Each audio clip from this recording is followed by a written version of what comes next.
4. Sacrifice and responsibility.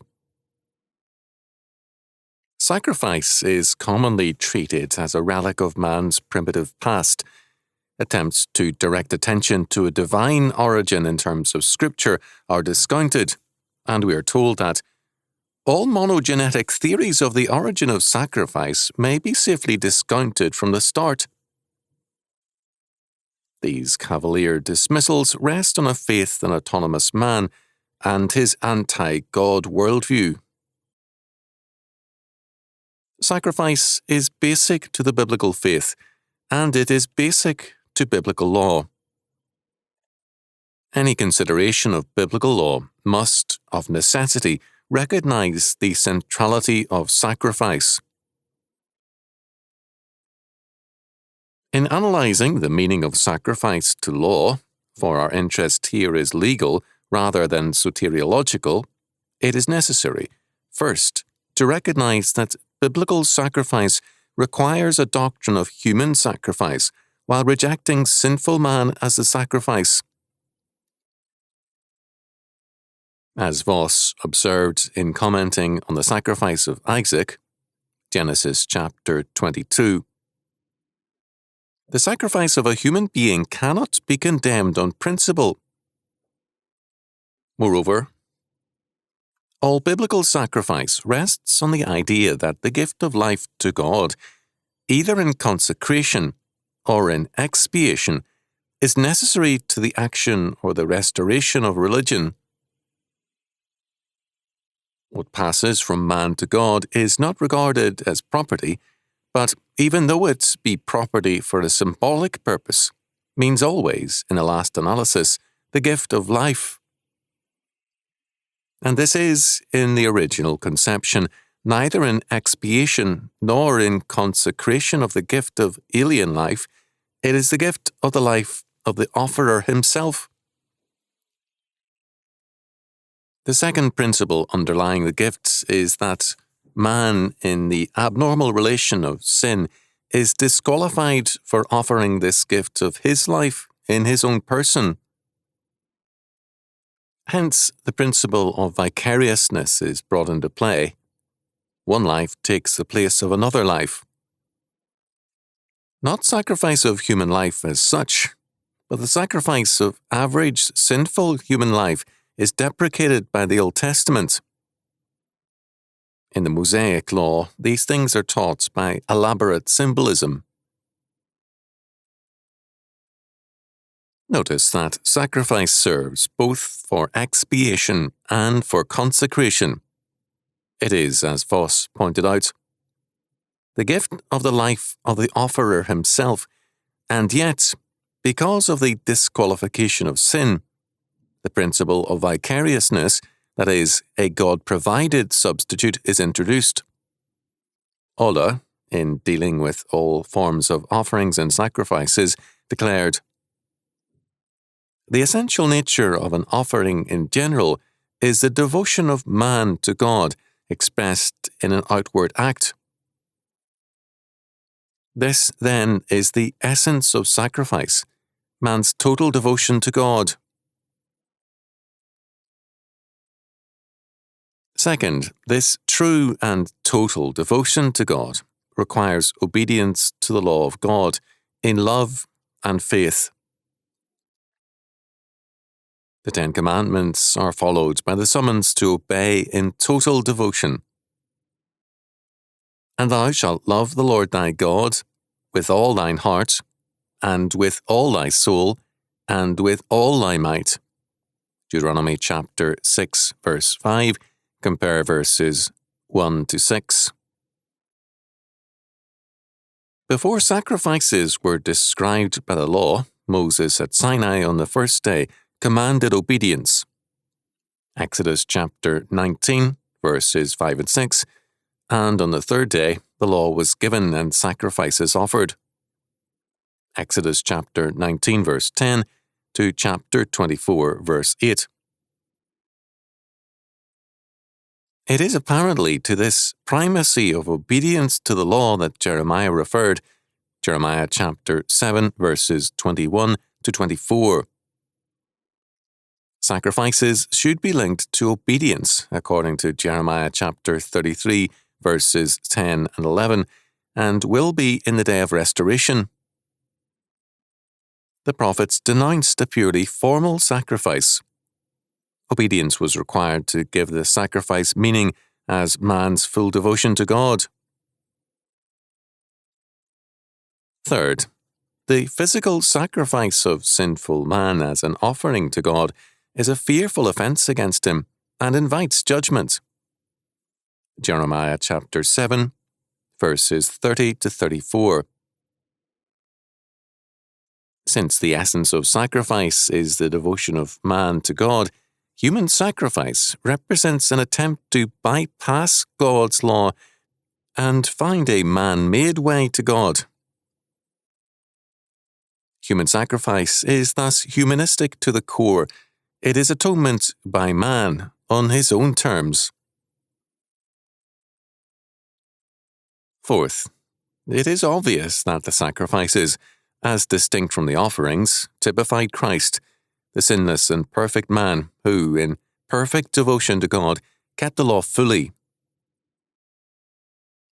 Christ, as the sinless man, was the acceptable sacrifice in atonement for the sins of his elect, who are redeemed by his atoning blood.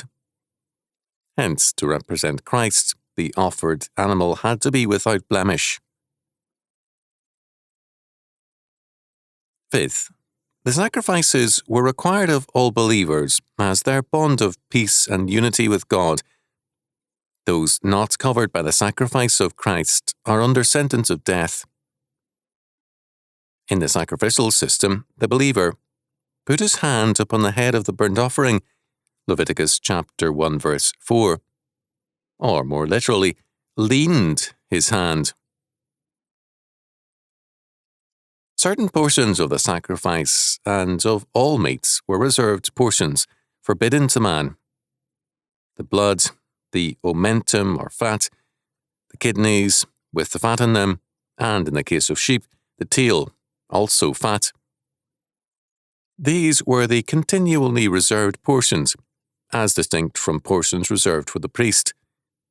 Exodus chapter 29 verse 22, Leviticus chapter 3 verse 9, chapter 7 verses 3 and 4, chapter 8 verse 25, chapter 9 verses 19 and 20. The animal sacrifices which were acceptable were cattle, bovine, sheep, ovine, and kids, caprine, of fowl, turtle doves, and young pigeons. All these were in the class of clean animals, Leviticus chapter 9 verse 3, chapter 14 verse 10, chapter 5 verse 7, chapter 12 verse 8, Numbers chapter 28 verses 3, 9, and 11, chapter 7 verses 16 and 17, and verses 22 and 23, etc. The shedding of blood was basic to the unity of the believer with God. Ulla noted, the mediator of the covenant first offers to God in the blood a pure life, which comes in between God and the people, covering and atoning for the latter. In this connection, the sprinkling of the altar does not merely signify God's acceptance of the blood, but, at the same time, serves to consecrate the place in which Jehovah enters into intercourse with his people. But when a portion of the blood accepted by God is further applied to the people by an act of sprinkling, this is meant to signify that the same life which is offered up in atonement for the people is also intended to consecrate the people themselves to covenant fellowship with God. The act of consecration thus becomes an act of renewal of life, a translation of Israel into the kingdom of God, in which it is filled with divine, vital energy, and is sanctified to be a kingdom of priests, a holy people. All must be under the blood, or they are under judgment. Sixth, the sacrificial system incorporated into law a basic principle. The greater the responsibility, the greater the culpability, the greater the sin. This is very clearly set forth in Leviticus chapter 4, according to which there are 4 levels or grades of sin. 1. Of the high priest, chapter 4, verses 3 to 12, whose sin offering required a bullock, the largest and most expensive sacrifice. This is the very same kind of offering as when a whole congregation sins. Religious leaders, because they have a central responsibility with respect to the law of God, are all the more guilty and all the more severely judged by God. 2. The sin of the whole congregation is next in consequence. Chapter 4, verses 13 to 21. The congregation here had reference to the Hebrew nation. The sin of a people collectively is a real one. It can be a sin of ignorance or of falling short in obeying the law, but it is still a sin. The required sacrifice was again a bullock. 3. The sin of a ruler, a civil magistrate or officer, is next in order of consequence. The sin offering here was a kid of the goats, a male without blemish. Chapter 4, verses 22 to 26. The ruler clearly includes all civil magistrates. His high responsibility is here shown just as in Proverbs chapter 24, verse 12. If a ruler hearken to lies, all his servants will be wicked. Moreover, the text speaks of the Lord his God, because a ruler is specially bound to be a man of God. 4. The sins of individuals, of any of the people of the land, are last in the order of sins. Chapter 4, verses 27 to 35. For the well-to-do, the prosperous, a female kid was required. If they were unable to bring the kid, a lamb could be offered. For sins of inadvertency, the poor could bring 2 turtle doves or 2 young pigeons, Leviticus chapter 5, verse 11. For other sacrifices also, this poor man's offering was possible. Thus, some individuals have a responsibility almost equal to that of rulers, in that they rule an estate or a segment of society. Psychologically, a female kid is lesser than a male kid. Productively, its potential is greater.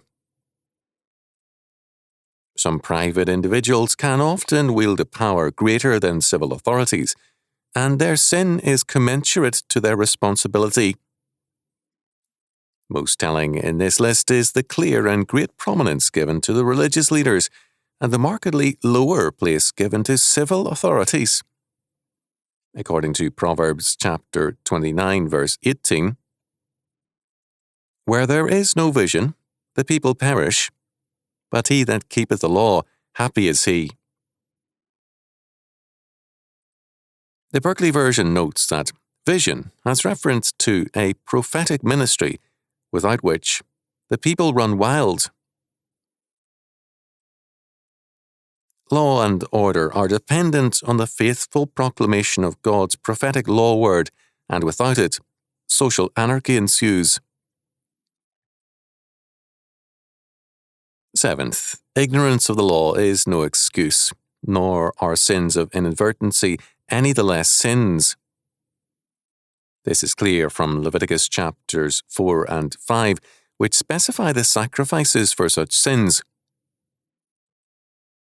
Bonner called attention to the significance of this aspect of the law. Here, too, we learn that sin is the transgression of the law. 1 John chapter 3, verse 4. It is not merely when we act contrary to the dictates of conscience that we sin. We may often be sinning when conscience never upbraids us. Modern, autonomous man regards as sin, if he considers the subject at all, only that which offends his conscience. But biblical law holds that sin and lawlessness can occur without knowledge and without conscience. Man, in fact, may sin with good conscience, but this does not alter the fact that he sins. The criterion of transgression is not man's conscience, but the law of God. Cannibalism and human sacrifice have both been practiced as matters of conscience, and much else also. The conscience of fallen man is no law criterion. The main offerings of the Mosaic law were burnt offerings, meal offerings, peace offerings, sin offerings, and trespass offerings.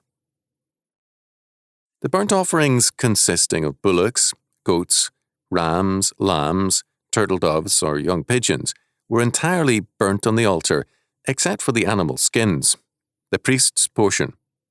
Leviticus chapter 1, chapter 6 verses 8 to 13, chapter 7 verse 8. The sin offerings and trespass offerings, as we have seen, were males or females of the herd, flock, or turtle doves and young pigeons, and 1/10 ephah of flour. All of the sin offerings, save God's reserved portions, went to the priest. Leviticus chapter 6, verses 24 to 30.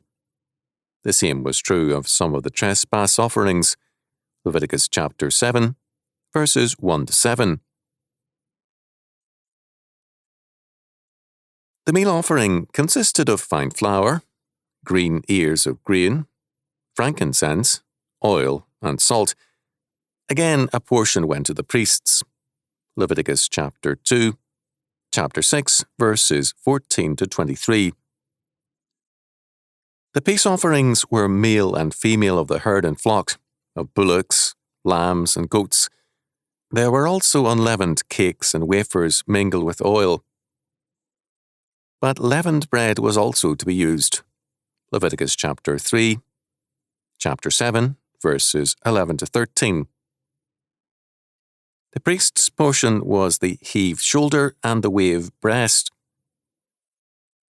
The fact that offerings which were vicarious representatives of man's sin became acceptable food for the priests had a symbolic aspect.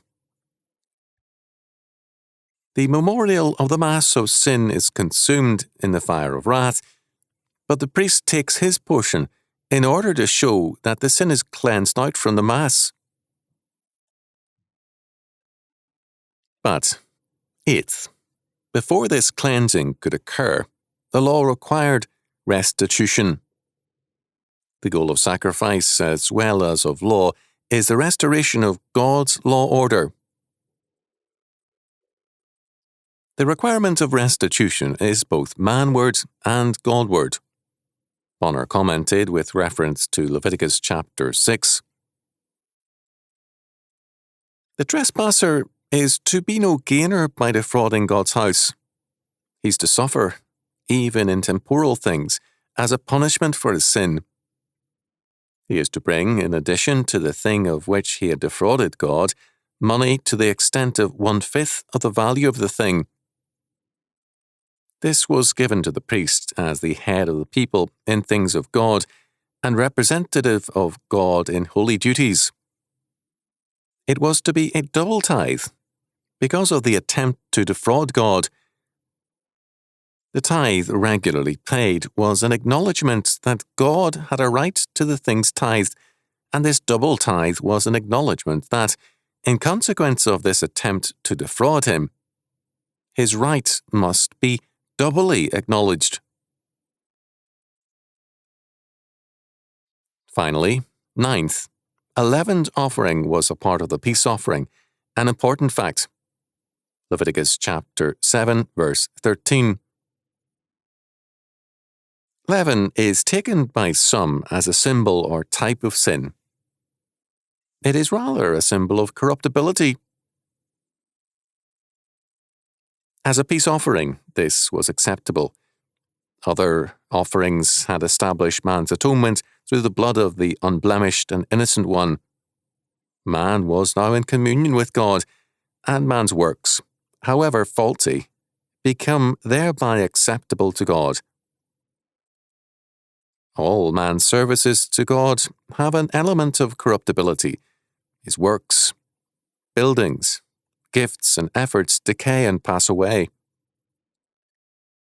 They are nonetheless a fulfillment of God's law and an acceptable sacrifice. The acceptability of man's works rests not on their perfection, but on the perfection of God and on God's provision of atonement for his elect.